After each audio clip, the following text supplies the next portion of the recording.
was the first day I woke up and I was a little bit depressed. I'm definitely a homebody and I love being at home with my kids. And it was raining this morning and I was just feeling like, I don't want to do this another week, but we don't really have a choice, right? So let's make the best of it. And when I polled you guys last week, I asked, what are some hormonal issues that you have? What's bothering you? How can I help you? And many of you commented that you're having trouble with sugar and craving. So this week, hey, awesome. So this week we're going to do a really short, hey, Jennifer, 5-part series, Monday, Tuesday, Wednesday, Thursday, Friday, somewhere between 3 and 4 every day, as to why you have cravings and what you can do about it. Because it's manifold. There's a lot of reasons why you have cravings, and there's actually a lot of things that you can do about it. What I don't want you to do is emerge from quarantine feeling crappier than you felt before you came into quarantine. So take this time now to really get a handle on some of your cravings, because it's not all physical. There's a lot of, habitual things that we do to feed our desire for cravings, because cravings can change over time, which means they're not necessarily all physical. A lot of them are mental. And so, I encourage people in my private practice to just really change your environment. And if you can change your environment, you don't have to change your habits. So you can take this as kind of a gift, because we have the opportunity to change our environment during quarantine. And with the change of environment, you can also change your habits. And if one of the habits that you want to change is eating less sugar, we have the opportunity to do that now. I'm not telling you don't ever eat sugar. And I think you need to change your thinking that sugar is bad, because it's not. All right. And that might be confusing to a lot of you who think that sugar is bad, but truly your body runs on sugar. Your body runs on glucose. You need sugar. Your muscles need sugar. Your brain needs sugar. Your brain cannot run on anything but sugar. And so if you're on a ketogenic or Atkins style diet, you are breaking down muscle via gluconeogenesis to get that sugar into your bloodstream to feed your brain. So do yourself a favor and make sure that you're eating plenty of good quality carbohydrates. That's a different tip. Today's tip, though, is to make sure you're eating enough protein, all right? Sugar cravings come from protein. Why? I just explained it to you. Your body runs on sugar, right? So if you're not getting enough good quality nutrition to begin with, you're going to be craving sugar, especially if you're stressed, especially if it's your PMS week, especially if anything else weird is going on with your body or your environment, all right? Hey, welcome, ladies. So your tip really to combat cravings, tip number 1 to combat cravings, get your protein. Let's say you're not a breakfast eater. You should be a breakfast eater, but if you're not a breakfast eater, I get it. The easiest way you can get protein in the morning is to put 2 or 3 servings of collagen into your coffee, your tea, or your smoothie.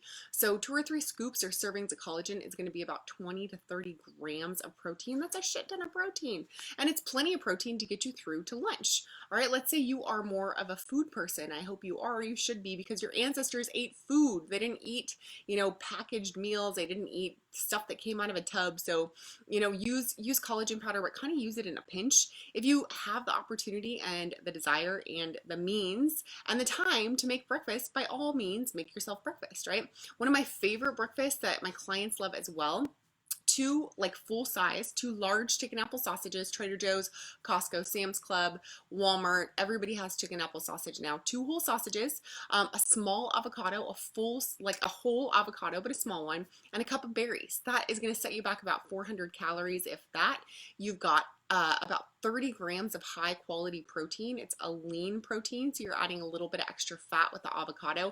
That breakfast is going to keep you full for 4 to 5 to 6 hours. It's plenty of food. It's good quality nutrition. And that is going to help start your combating of cravings. I guarantee you, if you get a great breakfast and a great lunch in, by the time 4 or 5 o'clock rolls around, you are going to crave sugar less. It's inevitable, because your body has the nourishment it needs. And again, I will tell you, 300 years ago, women weren't sitting around pining for Oreos, number 1, because Oreos didn't exist, but number 2, because they weren't so crazy about their diets, right? So they just ate real food in normal sized portions at regular intervals, and therefore weren't obsessed with sugar the way that we are. So the reason that you are craving sugar is probably because you've got a weird view of food. You've got a diet history that isn't healthy, that you've got this, incorrect view of your body not needing sugar when in fact it does need sugar. So the breakfast that I've just given you, either a smoothie or the berries that come with your chicken apple sausage and your avocado, which has a little bit of sugar in it, by the way, too, is really it's gonna satiate your body. It's gonna give you what it needs. The reason you're craving sugar is because you need sugar. So it really is, that's a long and short of it. What you don't need is a whole sleeve of Oreos. But if you're nourishing your body with great quality protein, you're not going to be diving headfirst into those Oreos. So that's all. Again, as always, guys, it's just balance, right? Nourish yourself so that you can nourish those that depend on you. And you can start that just with some great quality food. So let me know some of your favorite breakfasts. Jessica, what if I eat oatmeal a lot? I'll tell you, it's probably not the best thing for you. I only know this because we've been, online together, you and I, for now a few weeks. I know you've got PCOS. I know you've got type 2 diabetes. I know you've got hypertension. You shouldn't be eating oatmeal a lot. It's too high in simple carbohydrates, though it is a complex carbohydrate. The body's going to break it down as a simple carbohydrate if you're not eating it in the presence of protein. So for most women, we have too many complex and simple carbohydrates. I'm not talking about like eating cereal or oatmeal for breakfast. You need good quality protein, and that's generally animal protein. So collagen is an animal protein, but you don't have to eat meat if that's not your thing.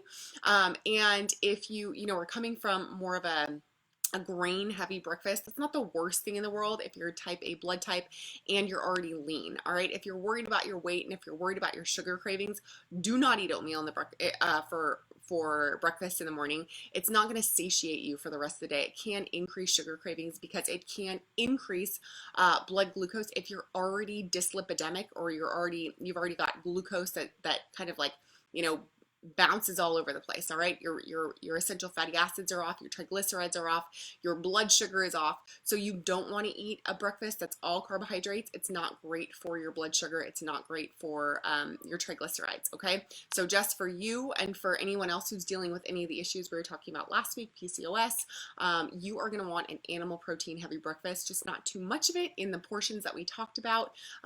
Like I said, as always, balance is key. Just balance it out, ladies, and make sure that your protein is getting started with really good quality animal protein. That's tip 1 for combating sugar cravings. Eat animal protein at regular intervals, not too much, not too little, about 20 grams or about the size of your palm, 3 times a day. And that's your first step in combating sugar cravings. I'll be back tomorrow, somewhere between 3 and 4. We'll talk about the next step for combating sugar cravings. So pass this along to anyone you think it could help, and let me know if you have any questions. Bye, guys.